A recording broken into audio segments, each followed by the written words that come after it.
신이 새를 다스리는 왕을 지명할 것이라고 말한 뒤 새들에게 자신의 왕자 앞으로 모일 날짜를 정했다. 신은 그날 모인 새 중에 가장 아름다운 새를 왕으로 뽑을 것이라고 했다. 새들은 시냇가로 가서 몸을 닦고 깃털을 다듬는 등 바쁜 시간을 보냈다. 새 중에는 갈까마귀가 있었다. 하지만 자신의 못난 깃털 때문에 지금 모습으로는 왕이 될 가능성이 없다는 것을 깨달았다. 그래서 갈까마귀는 새들이 모두 떠날 때까지 기다렸다가 그들이 떨어뜨린 화려한 깃털을 모아 자기 몸에 붙였다. 이제 갈까마귀는 그 어느 새보다 더 화려해졌다. 야속한 날이 되자 모든 새가 왕좌 앞에 모였다. 그들은 갈까마귀를 왕으로 정하려는 순간 모든 새들이 갈까마귀에게 달려들어 자신들의 깃털을 떼어냈다. 그리고 그의 정체가 사실은 갈까마귀라고 말해버렸다. 제3부 하늘은 스스로 돕는 자를 돕는다. 하늘은 스스로 돕는 자를 돕는다. 곰과 여행자들. 두 사람이 함께 여행을 하고 있었다. 하지만 곰 한 마리가 갑자기 그들 앞에 나타났다. 곰이 그들을 자세히 살피기도 전에 한 사람이 길가에 서 있는 나무 위로 올라가 몸을 숨겼다. 하지만 다른 한 사람은 동료보다 재빠르지 못했다. 그는 도망갈 수 없게 되자 땅에 엎드려 죽은 채를 했다. 곰은 그에게 다가와 냄새를 맡으며 그 둘레를 한 바퀴 어슬렁거렸다. 여행자는 숨을 죽인 채 꼼짝하지 않고 버텼다. 곰은 죽은 사람을 건드리지 않는다는 말을 들은 적이 있기 때문이었다. 곰은 그를 시체로 생각하고 그 자리를 떴다.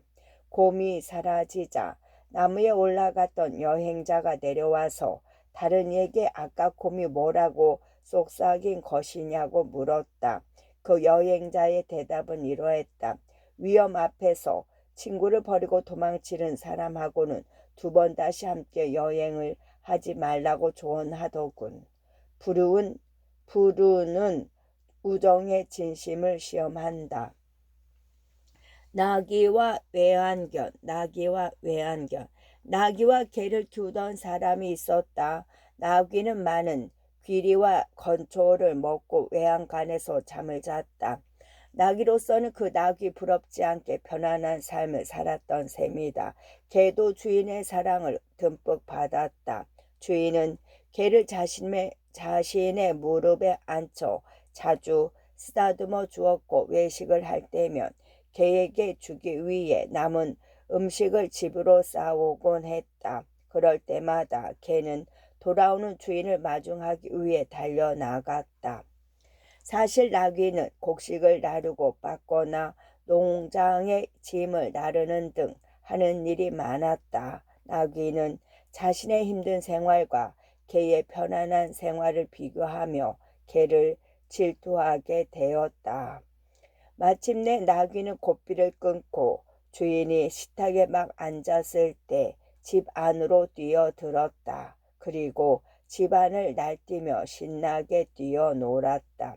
개가 하는 장난을 흉내라도 내듯 어색한 동작으로 식탁을 엎고 그릇을 부쉈다. 게다가 나귀는 개가 평소 하던 버릇대로 주인의 무릎 위로 뛰어오르려고 했다. 주인이 위험에 처한 것을 본 하인들은 막대기와 몽둥이로 이 어리석은 나귀를 흠씬 때려 겨우 외양간으로 몰고 갈 수 있었다. 나귀는 끌려가며 이렇게 울부짖었다. 아이고, 나는 왜 이렇게 바보 같을까?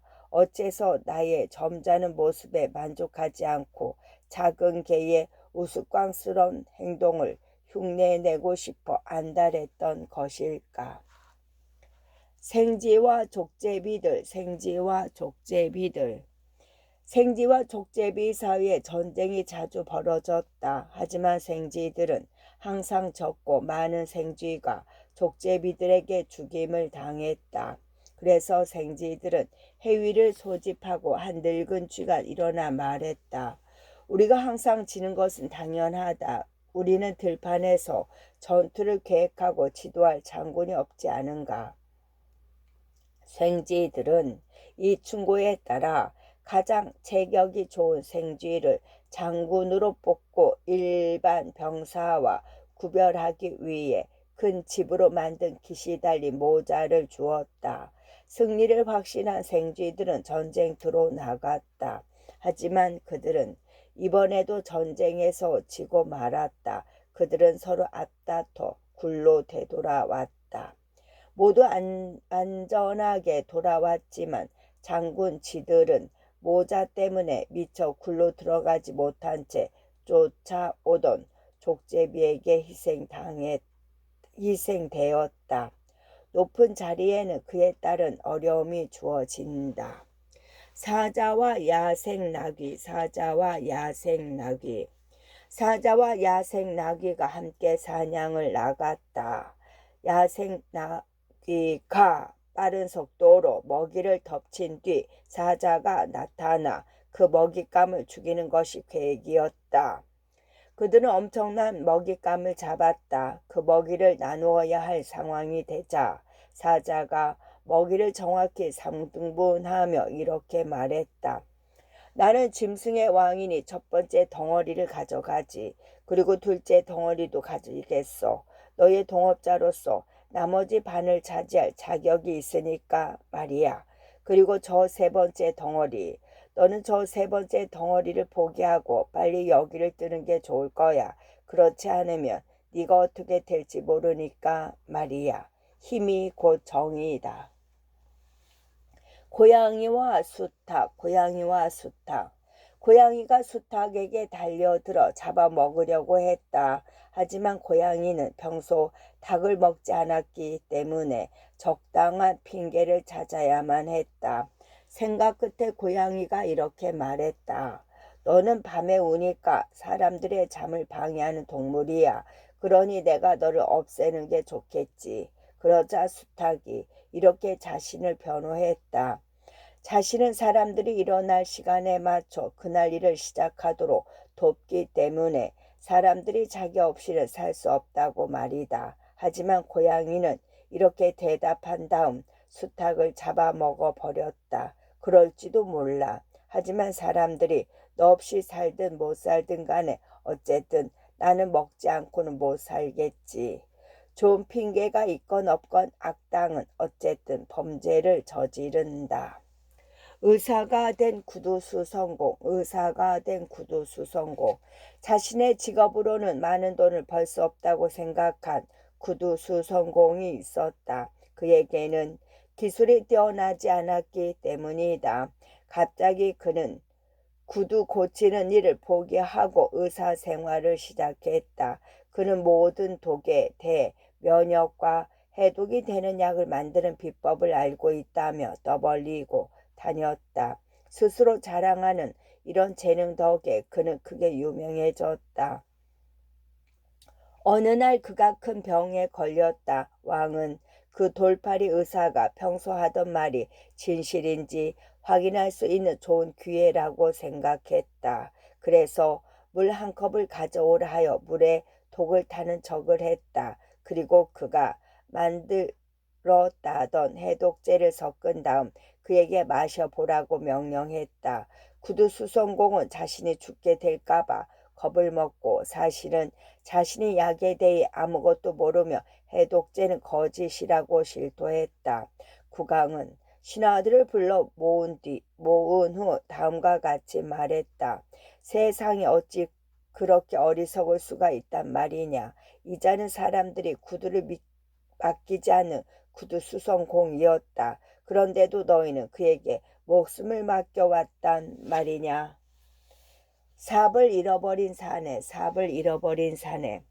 한 사내가 포도밭을 열심히 가꾸고 있었다. 그런데 어느 날 일하러 갔더니 삽이 보이지 않았다.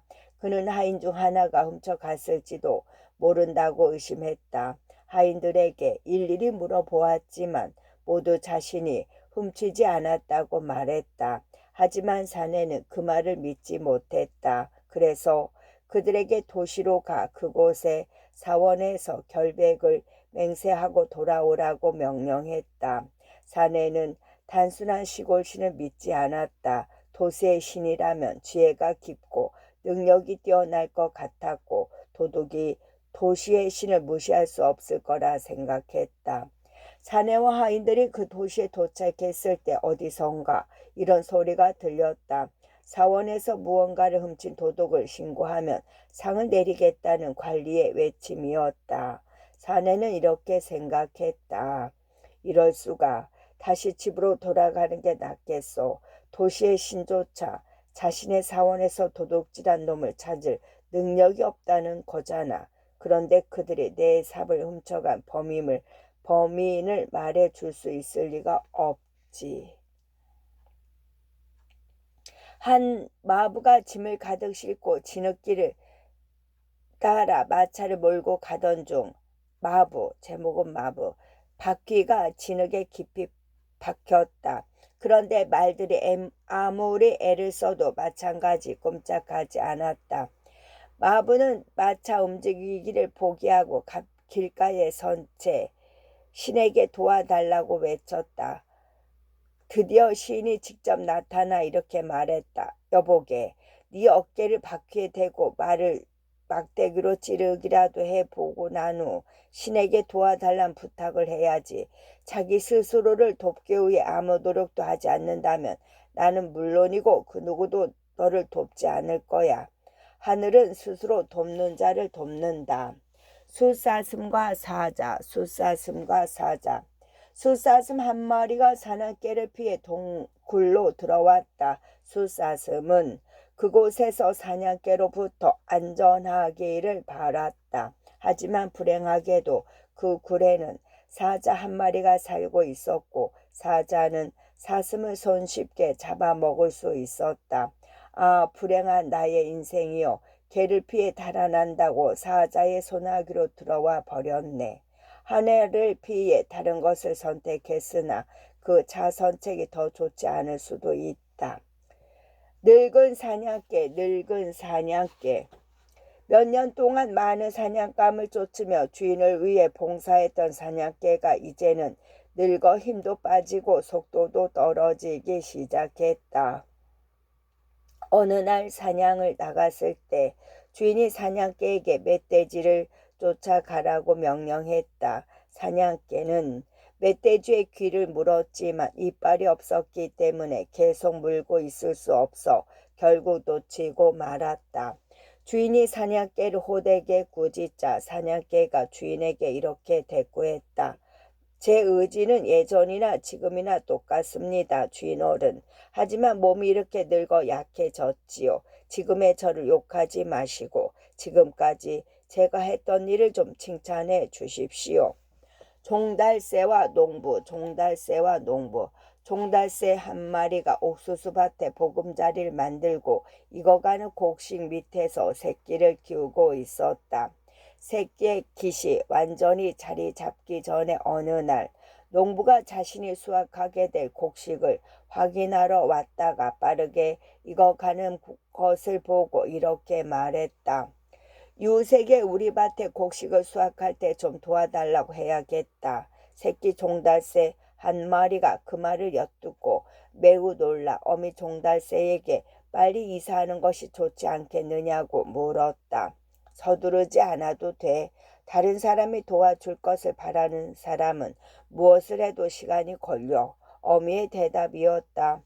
며칠 후 농부가 다시 찾아왔다. 그런데 곡식 나날이 너무 익어 깍지에서 땅으로 떨어지는 것을 발견했다. 더 미룰 수가 없겠다. 오늘 바로 일꾼을 고용해 일을 시작해야겠다. 농부가 말했다. 이 말을 들은 어미 종달새가 새끼들에게 알렸다. 얘들아, 이제 떠나야겠다. 농부가 친구 이야기를 하지 않는 걸 보니 이번에는 손수 일할 모양이다. 손수 일하는 것이 가장 좋다. 늑대와 외가리, 늑대와 외가리. 옛날에 늑대 한 마리가 살았는데 어느 날 늑대 목에 뼈 조각이 걸렸다. 늑대는 외가리를 찾아가서 긴 부리를 이용해 자신의 목에 있는 뼈를 빼달라고 부탁했다. 네가 이 뼈를 빼주면 내게 큰일을 해준 은혜를 잊지 않을게. 늑대가 이렇게 덧붙였다. 외가리는 부탁받은 대로 부리를 집어넣어 어려움 없이 뼈를 빼주었다. 늑대는 외가리에게 깊은 감사를 표하고 몸을 돌려 자리를 뜨려고 했다. 수고의 대가는 없는 거예요? 외가리가 늑대의 등에 대고 소리쳤다. 무슨 대가가 어쨌다고? 늑대가 꽥 소리쳤다. 그리고 이렇게 덧붙였다. 너는 네 머리를 늑대 입속에 넣었어. 그런데도 네 목이 달아나지 않고 이렇게 살아있다고 의시될 수 있잖아. 뭘 더 바라는 거지? 궁수와 사자, 궁수와 사자. 한 궁수가 사냥감 몇 마리를 잡기 위해 활을 들고 산으로 올라갔다.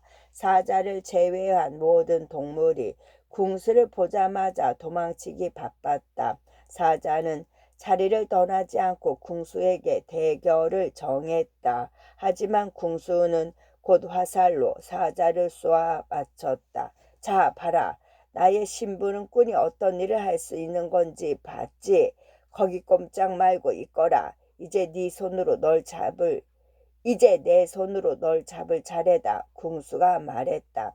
나의 심부름꾼은 화살을 의미하지요.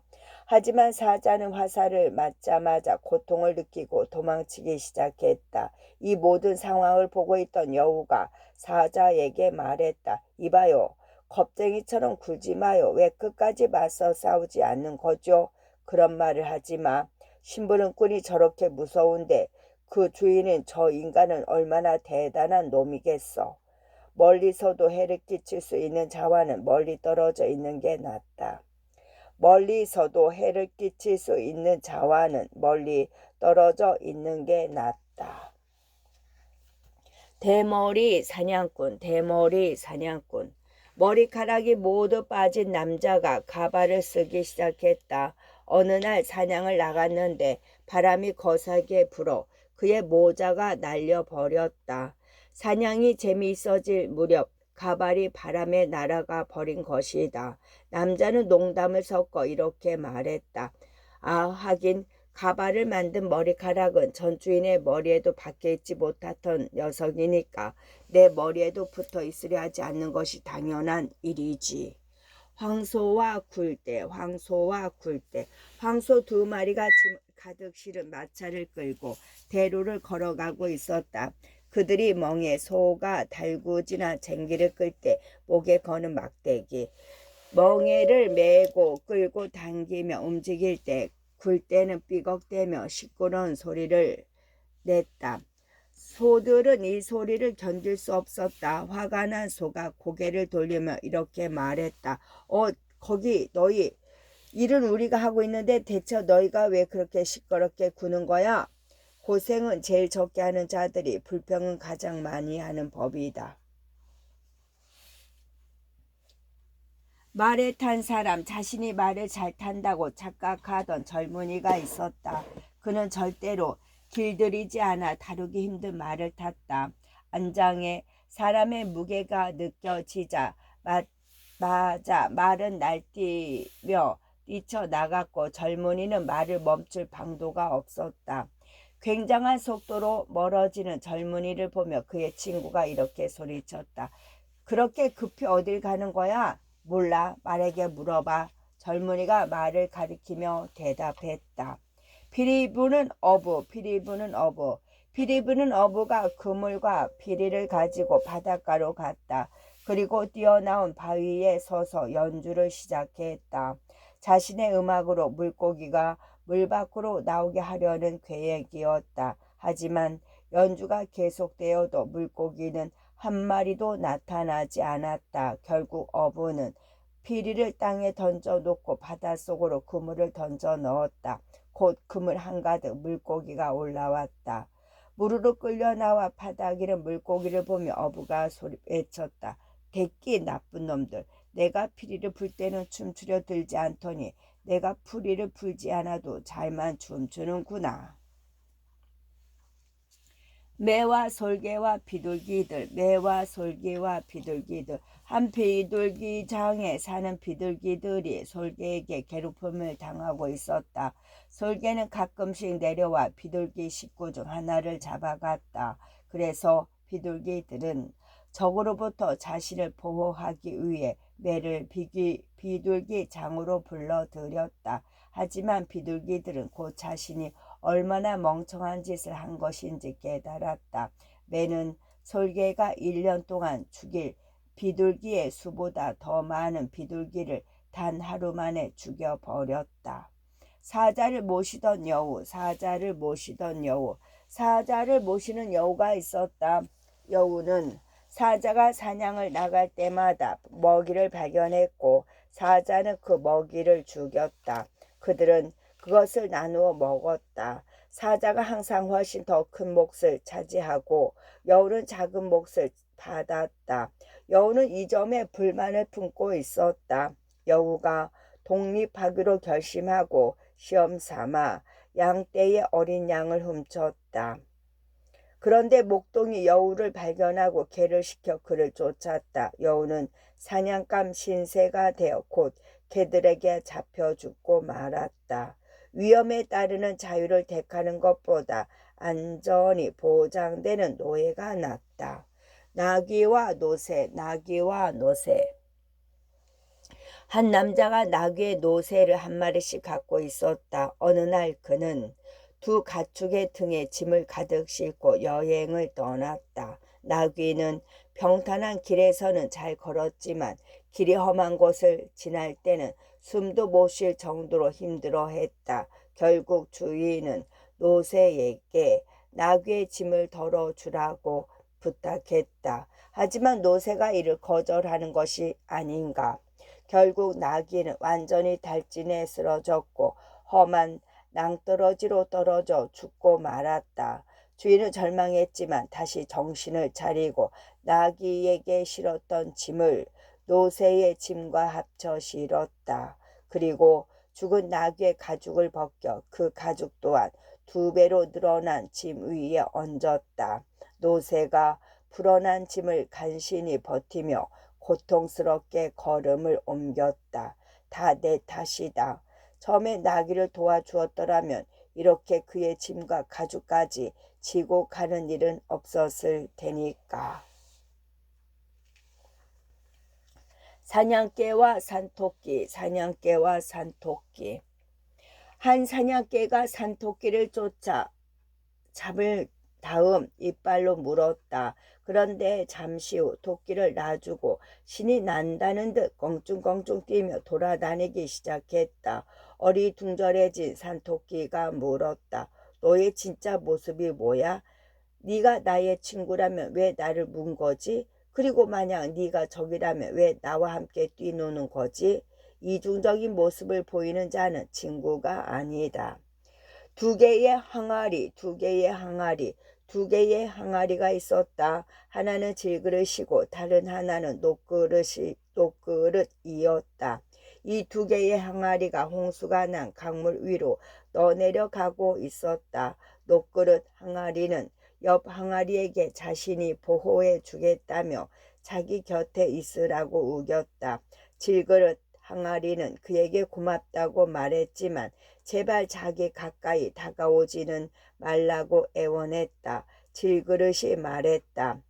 네게 가까이 다가가는 것이 내겐 가장 겁나는 일이야. 네가 날 건드리기만 해도 나는 산산조각이 날 테니까 서로 같아야 가까운 친구가 될 수 있다. 외눈박이 수사슴, 애눈박이 수사슴. 한쪽 눈이 보이지 않은 수사슴 한 마리가 바닷가에서 풀을 뜯고 있었다. 그는 사냥개들이 접근하는지 감시하기 위해 보이는 한쪽 눈으로 육지 쪽을 지켜보았다. 보이지 않는 눈을 바다 쪽으로 향했다. 바다 쪽에서 위험이 다가오리라고는 상상조차 하지 않았기 때문이다. 하지만 해안을 따라 장사를 하며 이동하던 뱃사람들이 그 사슴을 발견하고 화살을 쏘아 맞췄다. 사슴은 치명적인 부상을 입고 쓰러져 죽어갔고 마지막으로 이렇게 중얼거렸다. 나는 얼마나 불쌍한 동물이었나. 육지가 위험하다고 생각했지만 그곳에서는 나를 공격하는 것이 없었고 바다의 위험은 전혀 걱정하지 않았는데 그쪽에서 죽음이 다가왔구나. 불행은 흔히 예상치 못한 방향에서 날아온다. 대머리와 피리, 대머리와 피리, 피리 한 마리가 대머리와 파리, 대머리와 파리, 파리 한 마리가 대머리 남자의 머리 위에 자리를 잡고 앉아 살갗을 물었다. 대머리는 그 파리를 죽이겠다고 마음먹고 자신의 머리를 딱 내렸다. 하지만 파리는 잽싸게 피하고 조롱하며 이렇게 말했다. 겨우 한 번 살짝 물었는데 그것 때문에 아저씨는 날 죽이려고 혈안이 되셨군요. 아저씨가 자기 머리를 3개 때린 것에 대해서는 스스로에게 어떤 벌을 주시려나요? 대머리 남자가 이렇게 말했다. 아, 내가 날 때린 것은 괜찮아. 나 자신에게 해를 끼칠 마음이 없었으니 말이다. 하지만 너에게 인간의 피를 빨아먹는 해충의 목숨을 빼앗고 싶은 마음은 언제나 굴뚝 같지. 여우와 배짱이, 여우와 배짱이. 나뭇가지에 배짱이 한 마리가 찌르르 찌르르 울며 앉아 있었다. 지나던 여우 한 마리가 그 소리를 듣고 비록 작은 곤충이라 한 입거리밖에 안 되겠지만 꽤 맛있을 거라고 생각했다. 여우는 꾀를 부려 배짱이를 나무에서 내려오게 만들려고 했다. 배짱이가 금방 주목할 수 있도록 나무 아래에 서서 듣기 좋은 말을 쏘아내며 배짱이의 노래를 칭찬했다. 자신은 그렇게 아름다운 목소리를 가진 자와 친구로 지내고 싶다며 나무 아래로 내려오라고 부탁했다. 하지만 배짱이는 속아 넘어가지 않고 이렇게 대꾸했다. 이봐요. 내가 내려갈 거라고 생각한다면 큰 착각이에요. 여우굴 입구에 배짱이 날개가 수북히 널려 있는 것을 본 이후로 나는 댁과 당신 종족을 항상 멀리하며 지내고 있지요. 개와 늑대, 개와 늑대. 개 한 마리가 농장 문 앞에서 햇볕을 쬐며 누워 있었다. 하지만 그런데 늑대가 그 개를 잡아먹을 속셈으로 공격했다. 개가 살려달라고 애원했다. 보시는 것처럼 저는 이렇게 뼈밖에 없어요. 그러니 지금 저를 잡아먹으면 배가 차지 않을 거예요. 하지만 며칠만 있으면 우리 집주인이 잔치를 열 거랍니다. 음식이 넘쳐나 남은 음식을 모두 제 차지가 되겠지요. 그런 그 음식을 먹은 저는 살이 오르겠지요. 그때 저를 잡수시면 훨씬 이득이겠지요. 이 말을 들은 늑대가 꽤 좋은 계획이라고 생각해 돌아갔다. 그리고 얼마 후 다시 농장을 찾았다. 그런데 개가 외양간의 지붕 위 늑대가 닿지 못하는 곳에 누워 있었다. 늑대는 이렇게 소리치며 개를 깨웠다. 이제 내려와. 나를 위해 희생해야지. 우리 계획은 잊지는 않았겠지. 하지만 개는 늑대를 향해 싸늘하게 대꾸했다. 친구, 다음부터 문 앞에 누워있는 나를 잡거든 어떤 잔치도 기다리지 마. 한 번 당해보면 두 번째는 조심한다. 여우와 까마귀, 여우와 까마귀. 까마귀가 불에 치즈 조각을 하나 물고 나뭇가지 위에 앉아 있었다. 이것을 본 여우가 그 치즈를 빼앗으려고 꾀를 내었다. 여우는 나무 밑에 자리를 잡고 서서 이렇게 말했다. 이렇게 귀한 새가 내 머리 위에 앉아 있다니 세상에 어떤 새보다 이 더 아름다울까? 세상에 그 어떤 새가 이보다 더 아름다울까? 아름다운 깃털하며 목소리도 외모만큼 아름답다면 틀림없이 새의 여왕이 될 거야. 이 말을 들은 까마귀는 한껏 우쭐해서 자신의 목소리를 들려주기 위해 큰 소리로 깍깍 울기 시작했다. 당연히 치즈는 아래로 떨어졌고 여우는 그것을 잡아챘다. 물었다. 목소리가 어떤지는 잘 모르겠지만 아주머니가 현명하지 못한 건 확실한 것 같네요. 사자와 황소, 사자와 황소. 사자가 한 마리의 소떼 사이에서 풀을 뜯고 있는 멋지고 살찐 황소를 발견했다. 사자는 그 소를 잡아먹을 방법을 궁리했다. 사자는 자신이 지금 양 한 마리를 잡아먹으려고 하는데 함께 식사하면 영광이겠다는 내용의 편지를 황소에게 보냈다. 황소는 초대를 받아들였다. 하지만 사자굴에 도착했을 때 황소의 눈에 들어온 것은 소수 냄비와 불에 달궈진 고챙이들 뿐이었고 양은 없었다. 황소는 황급히 돌아서서 그 자리를 떠났다. 사자가 실망하여 황소의 등 뒤에 대고 왜 돌아갔느냐고 묻자 황소가 이렇게 말했다. 왜 돌아가는지 너무 뻔합니다. 당신이 준비한 그것은 양고기가 아닌 황소 고기를 의한 것임이 분명하기 때문입니다. 새가 보이는 곳에 쳐놓은 그물은 소용없다. 독수리와 갈까마귀와 목자, 독수리와 갈까마귀와 목자. 어느 날 갈까마귀는 독수리 한 마리가 하늘에서 내려와 양을 채 가는 장면을 목격했다. 그리고 이렇게 생각했다. 나도 반드시 저렇게 해야지. 갈까마귀는 하늘 높이 날아올라 윙윙 하는 날개 소리를 내며 큰 수량이 등 위에 내려왔다.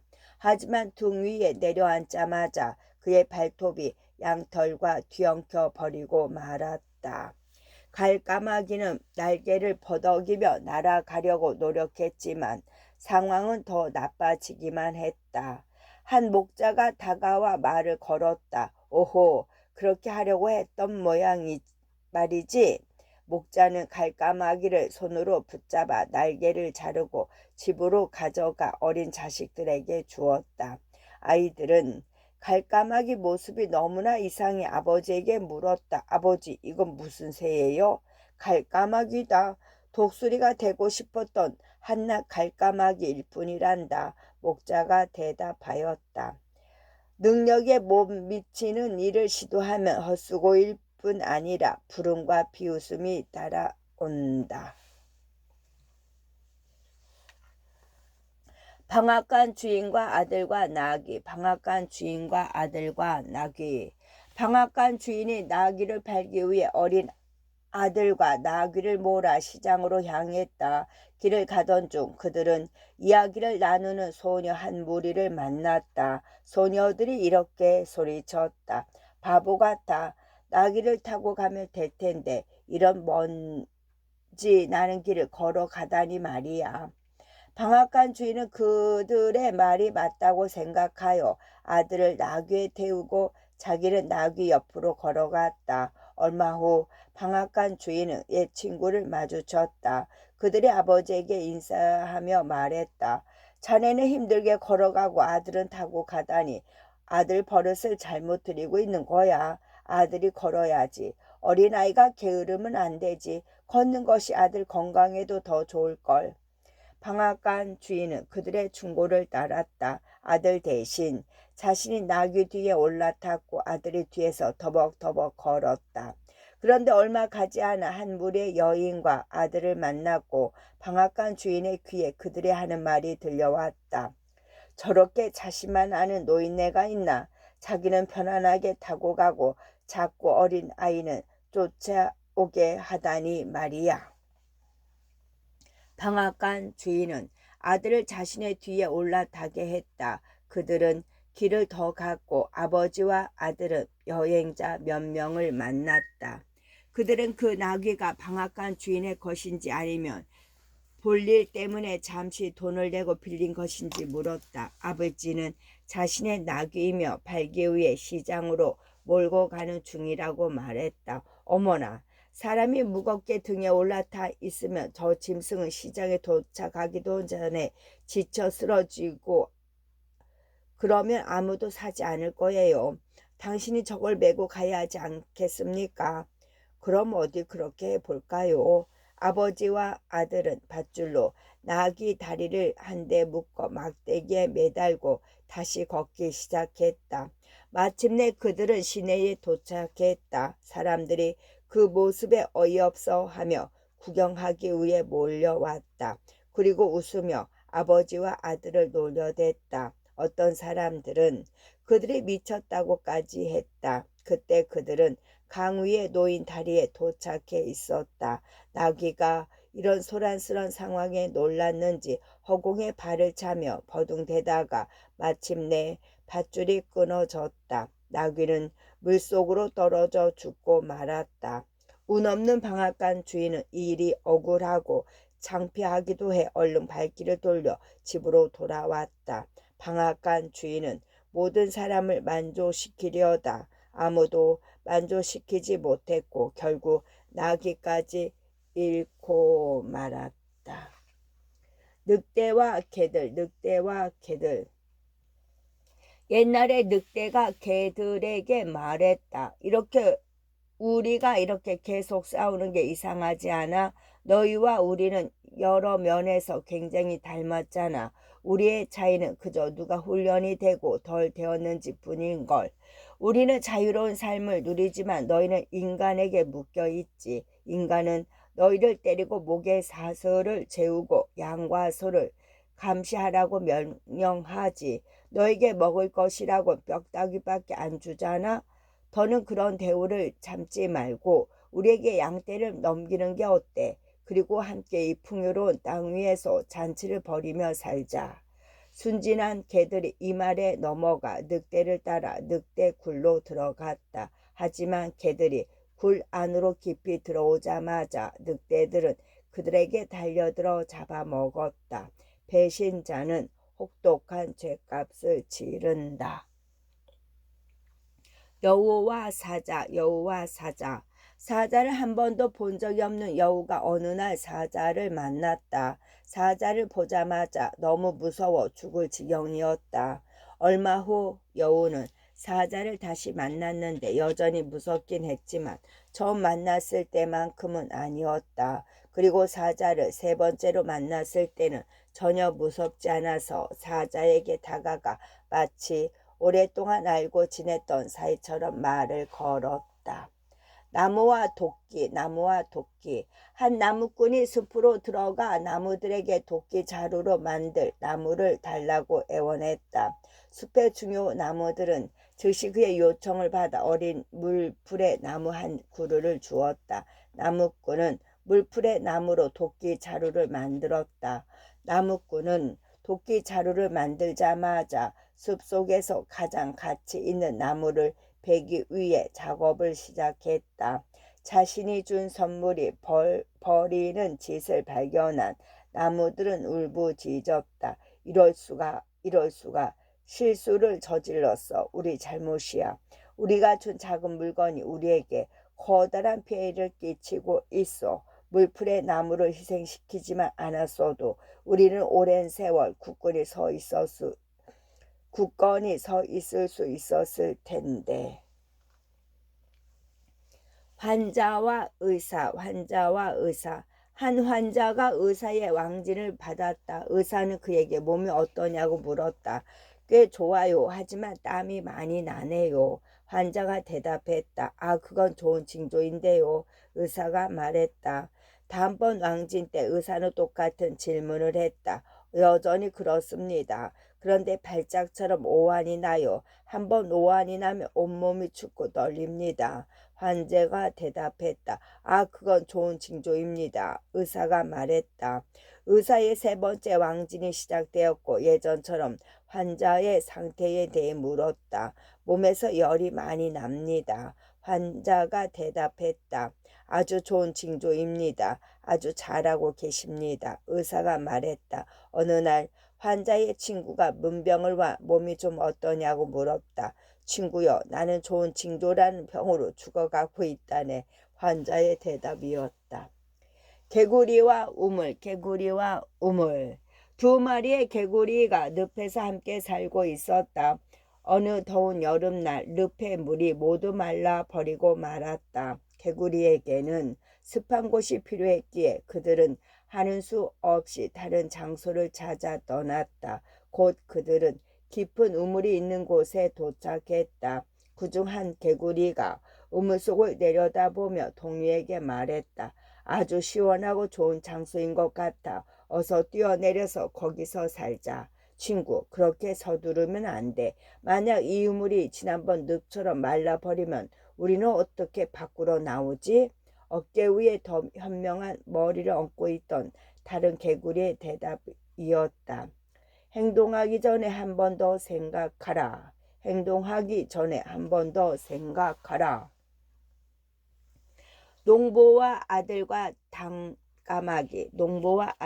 당까마귀.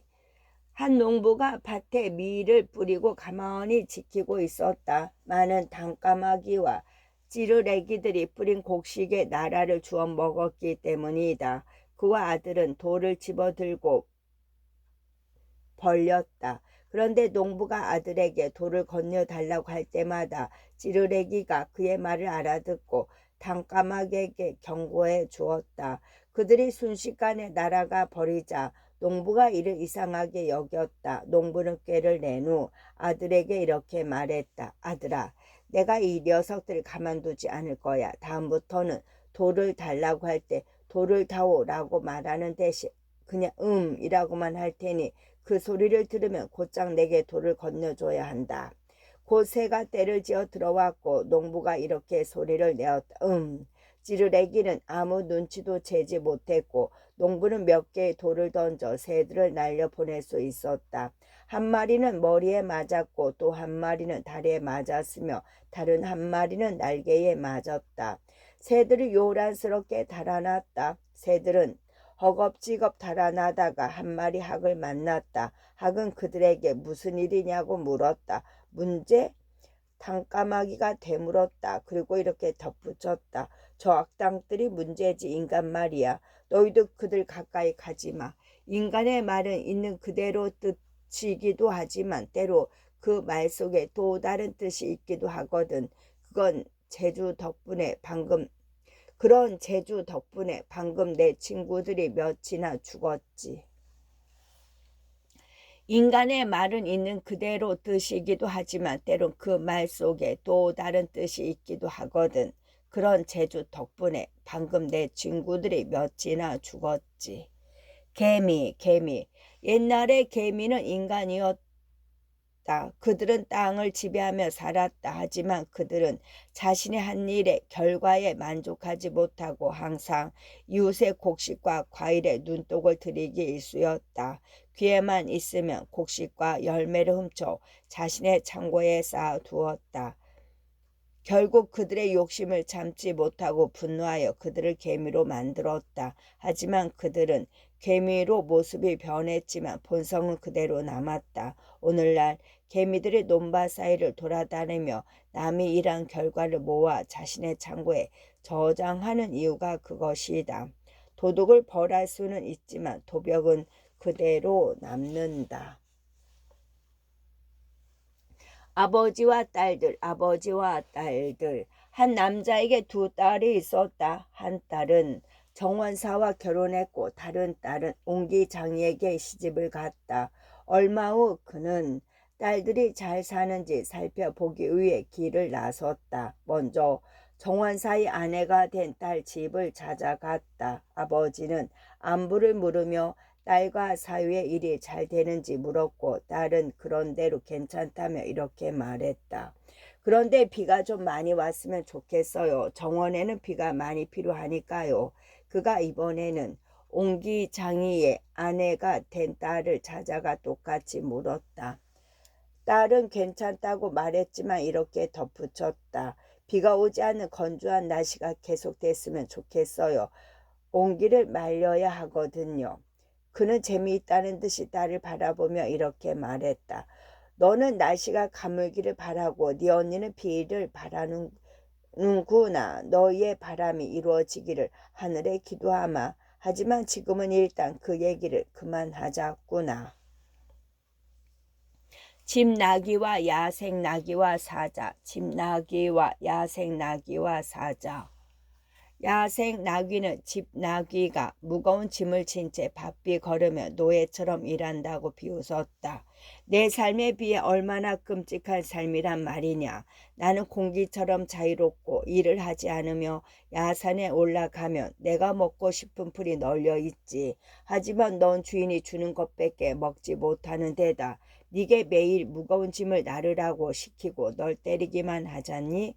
그때 사자가 나타났다. 사자는 주인이 있는 집 나귀를 공격할 엄두도 내지 못한 채 홀로 서 있는 야생 나귀에게 달려들어 잡아먹어 버렸다. 스스로를 지킬 힘이 없다면 독립이란 쓸데없는 것이다.